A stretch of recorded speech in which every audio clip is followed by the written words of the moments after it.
आज के इस वीडियो में हम जानेंगे जो सिंधु नदी तंत्र है उसकी सहायक नदियां कौन कौन सी है और वो किन किन राज्यों में प्रवाहित होती है, उनका उद्गम कहाँ से होता है, तो उनके बारे में हम जानेंगे। तो पहले हम देखते हैं सिंधु नदी। आप इस तस्वीर में देख पा रहे हैं कि जो ये ब्लू कलर में है ये सिंधु नदी है, जो कि तिब्बत से इनका जो उद्गम होता है बोखरचू हिमनद से, यानी कि यहाँ पर बोखरचू हिमनद है तिब्बत में, वहाँ से जो सिंधु नदी का उद्गम होता है और फिर यह दमचौक से लद्दाख में प्रवेश करती है और लद्दाख में ही बहती हुई ये फिर जो चिल्लास नामक स्थान से जो पाकिस्तान में प्रवेश कर जाती है। तो इस प्रकार से ये केवल जो भारत का लद्दाख केंद्र शासित प्रदेश है उसी से ही बहती है, यानी कि एकमात्र जो यूटी है जहाँ से सिंधु नदी बहती है भारत का वो है लद्दाख। क्योंकि पहले जम्मू कश्मीर था और लद्दाख ये दोनों था, लेकिन 2019 से जब से जो लद्दाख और जम्मू कश्मीर इनको अलग अलग बना दिया है केंद्र शासित प्रदेश, तब से केवल जो सिंधु नदी है वो लद्दाख से ही बहती है। तो ये बोखरचू हिमनद है जो कि तिब्बत में आता है, वहाँ से इसका उद्गम होता है और इस प्रकार से ये जो लद्दाख और जास्कर, इसके ऊपर लद्दाख पर्वत श्रेणी हिमालय की और इसके नीचे है जास्कर पर्वत श्रेणी हिमालय की। तो लद्दाख और जो जास्कर पर्वत श्रेणियाँ हैं उनके मध्य से बहती हुई जो सिंधु नदी है ये पाकिस्तान में प्रवेश करती है। इसमें हम बात करें, सबसे ऊपर में आप देख पा रहे हैं ये जो 1 नंबर पर है ये है झेलम नदी। ये झेलम नदी है जो कि जम्मू कश्मीर से निकलती है और इसका जो प्रवाह है वो केवल जम्मू कश्मीर में होता है और जम्मू कश्मीर से ये निकलकर पाकिस्तान में ही क्या होती है, ये जो चिनाब नदी में मिल जाती है। चिनाब ये सबसे बड़ी सहायक नदी है सिंधु की। हम झेलम की बात कर रहे थे तो झेलम निकलती है वेरीनाग झरना, जम्मू कश्मीर का जो वेरीनाग झरना है जो कि शेषनाग झील के पास है, जो कि जम्मू कश्मीर में है, वहाँ से इसका उद्गम होता है। और इसी के किनारे यहाँ पर श्रीनगर है, जो शहर है वो बसा हुआ है श्रीनगर झेलम के किनारे। तो इसी के पास ही जो श्रीनगर में जो डल झील है वो भी इसी के पास है। तो इस प्रकार से ये झेलम नदी बहती हुई शेषनाग से निकलकर श्रीनगर से बहती हुई डल झील इसी के किनारे है और फिर ये पाकिस्तान में जो सिंध की सबसे बड़ी सहायक है चिनाब नदी उसमें मिल जाती है। अब बात कर लेते हैं चिनाब नदी जिसमें ये मिल रही है, वो है 2 नंबर वाली ये चिनाब नदी। ये जो बारालाचा दर्रा है हिमाचल प्रदेश में, ये पीले रंग में जो है ये हिमाचल प्रदेश राज्य है। तो बारालाचा जो दर्रा है, बारालाचा दर्रा, वहाँ पर चंद्र और भागा 2 धाराएं हैं, चंद्र और भागा नाम की 2 धाराएं हैं। उन 2 धाराओं के रूप में जो बारालाचा दर्रे से निकलती है चिनाब नदी, जो तंडी नामक स्थान है हिमाचल प्रदेश का, वहाँ पर दोनों जो धाराएं हैं चंद्र और भागा एक हो जाती है और इस प्रकार से हिमाचल प्रदेश राज्य से बहते हुए फिर जम्मू कश्मीर में जाते हुए ये पाकिस्तान में ही आगे जाकर मिल जाती है यहाँ पर मिठानकोट में। तो मिठानकोट में ये मिल जाती है कहाँ पर, सिंधु नदी में। तो सिंधु की सबसे बड़ी सहायक नदी पूछ ले कौन सी है, चिनाब नदी, जिसका उद्गम होता है बारालाचा दर्रे से भारत के हिमाचल प्रदेश राज्य से। इसका बहाव क्षेत्र है हिमाचल प्रदेश और जम्मू कश्मीर, ठीक है। इस प्रकार से 2 राज्यों में बहती हुई ये पाकिस्तान में जाकर सिंध में मिल जाती है।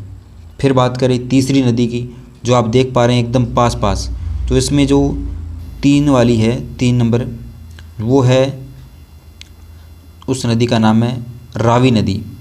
ये मैंने अभी इसको जो गुलाबी कलर से इसको ड्रा किया है, ये है रावी नदी। तो रावी नदी का उद्गम होता है रोहतांग दर्रे से।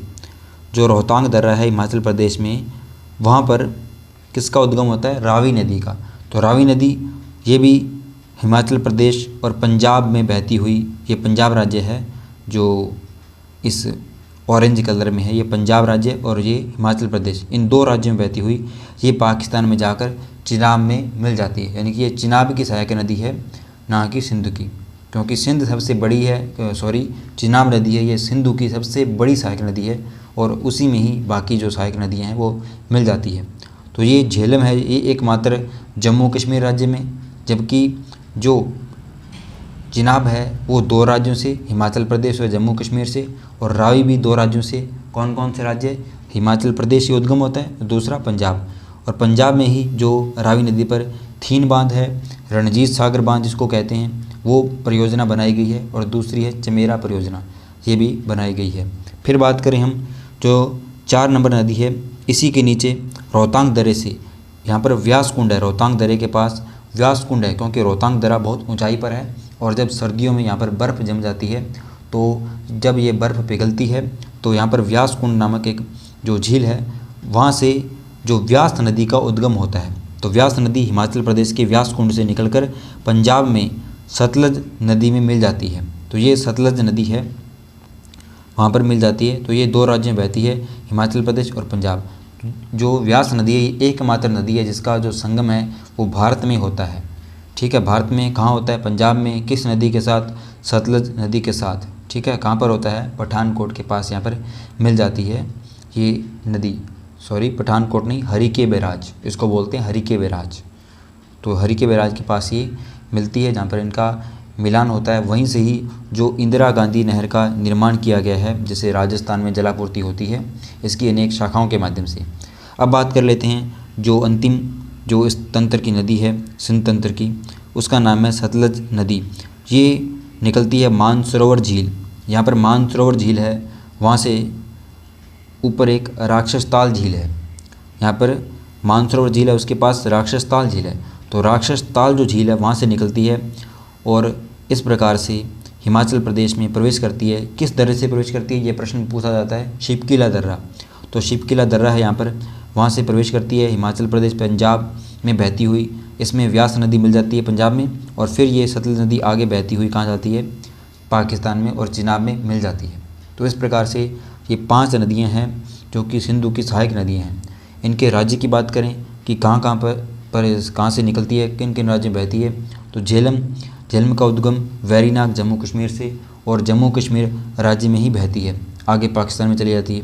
फिर है जो चिनाब नदी, ये बारालाचा दर्रे से चंद्रभागा नाम से निकलती है और हिमाचल प्रदेश और जम्मू कश्मीर में बहती हुई पाकिस्तान चली जाती है। फिर आती है रावी नदी, ये रोहतांग दर्रे से निकलती है, हिमाचल प्रदेश पंजाब में बहती हुई पाकिस्तान में चली जाती है। फिर निकलती है व्यास नदी, ये व्यास कुंड से निकलती है और हिमाचल प्रदेश और पंजाब में बहती हुई ये पंजाब में ही मिल जाती है सतलज में। जबकि सतलज की बात करें तो ये एकमात्र सिंध की सहायक नदी है जो कि किसी देश से निकलती है, यानी कि भारत से बाहर से निकलती है, तो वो है तिब्बत से निकलती है। ठीक है, तिब्बत के राक्षसताल से और शिपकिला दर्रे से प्रवेश करती हुई हिमाचल प्रदेश के, तो हिमाचल प्रदेश पंजाब में बहती हुई ये निकल जाती है। यानी कि जो 4 सहायक नदी हैं वो हिमाचल प्रदेश पंजाब, हिमाचल प्रदेश पंजाब, इनसे बहती हैं 3 नदियाँ, जबकि एक नदी है हिमाचल प्रदेश जम्मू कश्मीर से और एक एकमात्र जम्मू कश्मीर से। तो ये सिंध की सहायक नदियाँ हैं जिनके बारे में हमने जाना कि कहाँ से निकलती है और किन किन राज्यों में बहती है। हमने बात की थी रावी की कि इस पर जो थीन परियोजना जिसको रणजीत सागर परियोजना कहते हैं और दूसरी चमेरा परियोजना है। इसी प्रकार झेलम नदी पर तुलबुल परियोजना है जो कि भारत और पाकिस्तान के बीच विवादित है। इसी झेलम की एक सहायक नदी है किशन गंगा पर किशन गंगा परियोजना है, वो भी भारत और पाकिस्तान के बीच में विवादित है। तो याद रखना आपको, ये परियोजना भी विवादित है। और इसी प्रकार चिनाब नदी पर जो बगलीहर, दुलहस्ती, सलाल ये परियोजनाएं भारत ने बनाई है, ये भी विवादित है, क्योंकि सिंधु जल समझौते के तहत जो झेलम, चिनाब, रावी इन नदियों का जो जल है वो पाकिस्तान को मिलेगा, यानी कि जो 80% और 20% भारत को। और इसी प्रकार से जो रावी, व्यास, सतलज इनका 80% भारत के पास रहेगा और 20% पाकिस्तान के पास जाएगा। ये सिंधु जल समझौता किया गया था 1960 में, और इसी के तहत ही जो भारत ने बांध बनाए, तो इसी समझौते के तहत पाकिस्तान ने भारत के इन बांधों का विरोध किया कि आपने इस समझौते का उल्लंघन किया है। लेकिन आप जानते हैं कि भारत ने अभी पाकिस्तान के साथ जो संघर्ष हुआ उसको लेते हुए जो इस समझौते को भी जो रद्द कर दिया था, यानी कि आंशिक तौर से। तो ये भी याद रखना। तो ये नदियां हैं सिंधु नदी तंत्र की और ये सिंधु की नदियां हैं। आशा आपको वीडियो अच्छा लगा होगा। इसी प्रकार के रंगीन चित्रों के माध्यम से हम आपको पढ़ाएंगे जो भारत की नदियां, भारत के भूगोल के टॉपिक। आपको वीडियो अच्छा लगता है वीडियो को लाइक करें, शेयर करें और हमें कमेंट करें कि आपको और किस प्रकार की वीडियो चाहिए, हम आपके लिए बनाएंगे। धन्यवाद।